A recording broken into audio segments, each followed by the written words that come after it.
New year, new list.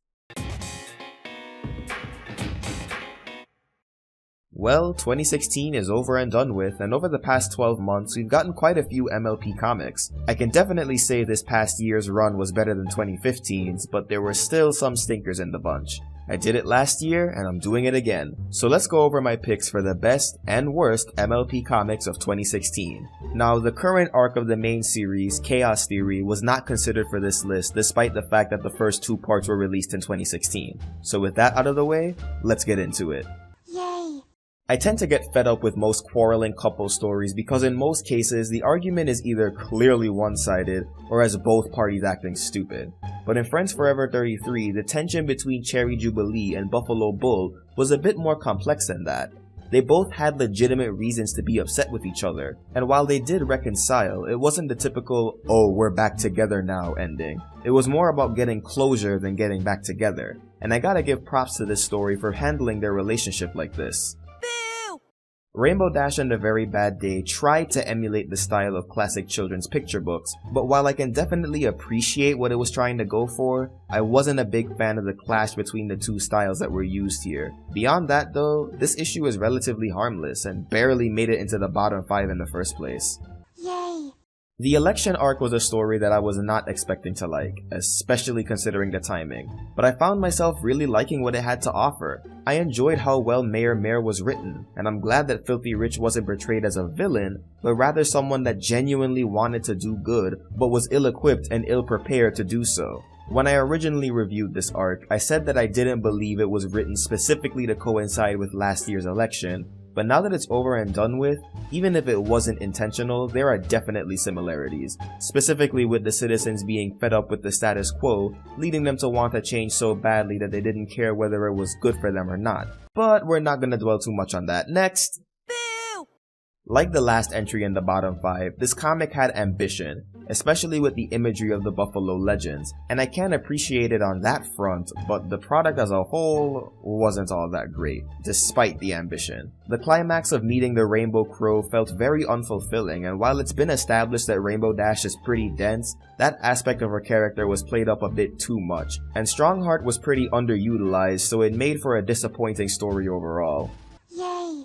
I would like to give the Most Improved award to a Mr. Tom Zoller. When I read Ponies of Dark Water, I almost forgot that this was written by the same guy that wrote the Twilight Micro and Night of the Living Apples. While there was a bit of a fumble in part 2, most of the arc is pretty evenly paced, and the characterizations of the Dark Six actually has some thought put into them rather than defaulting to, "oh, let's just make them opposites of the elements of harmony." It also utilizes Luna's past in a way that isn't meant to make you feel sorry for her, because she actually uses the knowledge she's gained from that experience to help solve the problem rather than wallow in her misery. If it wasn't for the fact that Luna's past was brought up so many times in previous stories, even when it wasn't necessary, this element of the arc would have been much stronger because the idea wouldn't have been exhausted into oblivion by this point. Speaking of which... Boo! One word. Why?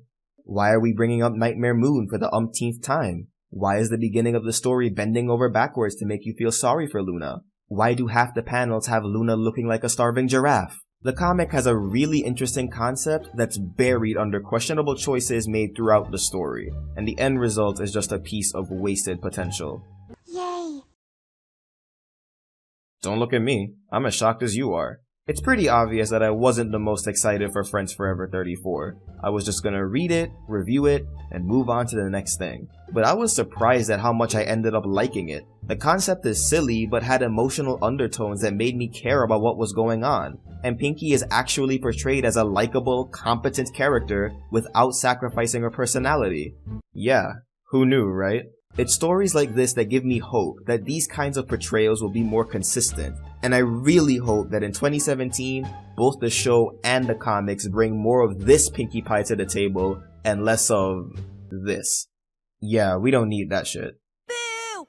Friends Forever 32 was probably the most disengaging issue of the year. Daring Do stories already have a handicap because they have the premise of a grand adventure, even though grand adventures are already a regular occurrence outside of Daring Do stories. So when the story doesn't even try anything to stand out, even with a character like Fluttershy involved, the issue really falls flat. And the number 1 worst MLP comic of 2016 is Friends Forever 35. Don't celebrate yet, Starlight haters. I didn't put this issue on the list because of her. Friends Forever 35 is at the top of my worst list for reasons that go beyond its poor quality as a comic. For the longest time, the comics have had a negative stigma against them, and a common sentiment among their detractors is that they get the feeling that the people behind them simply don't care about the MLP property, and said lack of care is reflected in their work. Now, I don't agree with this sentiment overall, but when issues like these come out, I can see where it comes from. There is a clear difference between a product being the result of an artist's style and the result of a lack of effort. And because Jay Fosgitt has done better action sequences than the ones featured in this comic, this is a clear example of the latter. It's comics like this, Siege of the Crystal Empire, and other subpar stories that give validation to the blanket statements lobbied at the MLP comics, whether it's because of the way the scenes are presented or something as basic as editing for spelling. There are people behind the MLP comics that have a genuine passion for it, whether they were longtime fans like Agnes Garboska and Sarah Richard, or recent fans like Brenda Hickey, Andy Price, and Tony Fleeks. So when a comic comes around that shows such a big dip in effort and presentation, it reflects poorly on the series as a whole, and it only gives more ammunition to the people that think all of the comics are like this. And it's for that reason that Friends Forever 35 is not only a bad comic, but the worst MLP comic of 2016. The number 1 best MLP comic of 2016 is Friends Forever 29. Ending off on a good note, we have my favorite comic of the year. I always thought that Rarity and Mod had some great potential chemistry, and I was a bit disappointed that the Gift of the Mod Pie didn't use it to its full potential. But not too long after that, this comic came out and really showed what these two can do. Brenda Hickey was definitely the best choice to be the artist for this issue, since she can draw Rarity's reaction faces in a way that's exaggerated, but still kinda pretty, and I love the way that Rarity and Mod work off of each other here. I get the sense that they have a better understanding of each other by the end because of what they go through in the story. This is the ideal Friends Forever issue, and I might even consider it to be my new favorite of the series over the Luna and Discord issue, and I'd highly recommend it to anyone that's interested in the series. If I had to give an overall critique to the 2016 comics, it would be that there were quite a few stories that were good, but would have been great if one aspect of it was altered or omitted in exchange for something better, and a few issues missed out on being in the top 5 because of that. Still, we had a good run this year, and it leaves me pretty excited for what we'll get in 2017. So what are your top and bottom 5 MLP comics of the past year? Swarm that comment section below or bug me on social media, and consider supporting me through Patreon or PayPal art commissions. Until next time, keep it sketchy, folks.